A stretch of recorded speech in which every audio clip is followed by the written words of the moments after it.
ಉದ್ದೇಶ ನಮ್ಮಲ್ಲಿಲ್ಲ. ಆದರೆ ನಮಗೆ ಅನಿವಾರ್ಯವಾಗಿ ಈ ಒಂದು ಪ್ರತಿಭಟನೆಯನ್ನು ಮಾಡುವಂತಹ ಒಂದು ಸಂದರ್ಭ ಬಂದಿದೆ.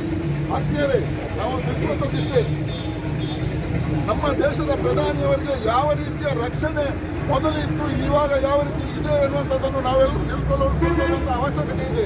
ಯಾಕಂತ ಹೇಳಿದ್ರೆ ಶ್ರೀಮತಿ ಇಂದಿರಾ ಗಾಂಧಿ ಅವರ ಅಂಗರಕ್ಷಕರಿದ್ದರೆ ಅದೇ ಆದಂಥ ಸಂದರ್ಭದಲ್ಲಿ ಬೇಸರವನ್ನು ನಾವು ವ್ಯಕ್ತಪಡಿಸಿದ್ದೇವೆ, ನಮ್ಮ ನಾಯಕರು ವ್ಯಕ್ತಪಡಿಸಿದ್ದೇವೆ. ಭದ್ರತಾ ಲೋಪದಿಂದ ಅಂಗರಕ್ಷಕರಿಂದ ಅವರು ದುರ್ಬಲವನ್ನು ಹೊಂದಿದ್ರು. ಅದೇ ರೀತಿ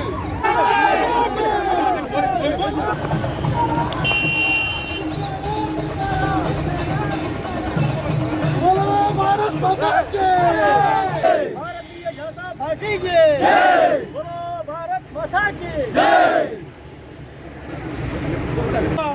ಆರಕ್ಷಣೆ ತಾಕತ್ತಿದ್ದಲ್ಲಿ ನಿಲ್ಲಿಸಬೇಕು. ಮೋದಿಯವರನ್ನು ಕೇವಲ ಪ್ರಧಾನಮಂತ್ರಿ ಯಾರು ಪಕ್ಷದ ಪ್ರಧಾನಮಂತ್ರಿ ಅಲ್ಲ, ಬಿಜೆಪಿ ಸರ್ಕಾರದಲ್ಲ, ಇಡೀ ದೇಶದ ಪ್ರಧಾನಮಂತ್ರಿ, ಗೌರವಿತ ಪ್ರಧಾನಮಂತ್ರಿಯವರನ್ನು ಇವರು ಕಾಂಗ್ರೆಸ್ನಲ್ಲಿ 20 ನಿಮಿಷದ ಕಾಲ ಇವರನ್ನು ನಿಲ್ಲಿಸಿದರು. ಇವರ ಈ ಒಂದು ಇವರ ಒಂದು ಬೇಜವಾಬ್ದಾರಿ ವರ್ತನೆಗೆ ನಾವು ನಿಜವಾಗಿ ಕೂಡ ಈ ಭಾಗದಲ್ಲಿ ಪ್ರತಿಭಟನೆ ಮಾಡ್ತಿದ್ದೇವೆ. ಭಾರತೀಯ ಜನತಾ ಯುವ ಮೋರ್ಚಾದಿಂದ ಏನು ಪಂಜಾಬ್ನಲ್ಲಿ ಆದಂತ ದೊಡ್ಡವರಂತ ನಮ್ಮ ದೇಶದ ಜನರಿಗೆ ಗೊತ್ತಾಗಬೇಕು ಯಾವ ರೀತಿಯಲ್ಲಿ ಈ ನಾಯಿಗಳ ಕಾಂಗ್ರೆಸ್ನ ಪಂಜಾಬ್ ಸರ್ಕಾರದಲ್ಲಿ ಏನ್ ಮಾಡಿದ್ದು ಅಂತ. ಇದಕ್ಕೋಸ್ಕರ ಇಲ್ಲಿ ನಾವು ಪ್ರತಿಭಟನೆ ಮಾಡ್ತಿದ್ದೇವೆ. ನಮ್ಮನ್ನು ಕುಸಿಸಿ ಈಗ ಜಿಲ್ಲೆಯ ಉಪಾಧ್ಯಕ್ಷ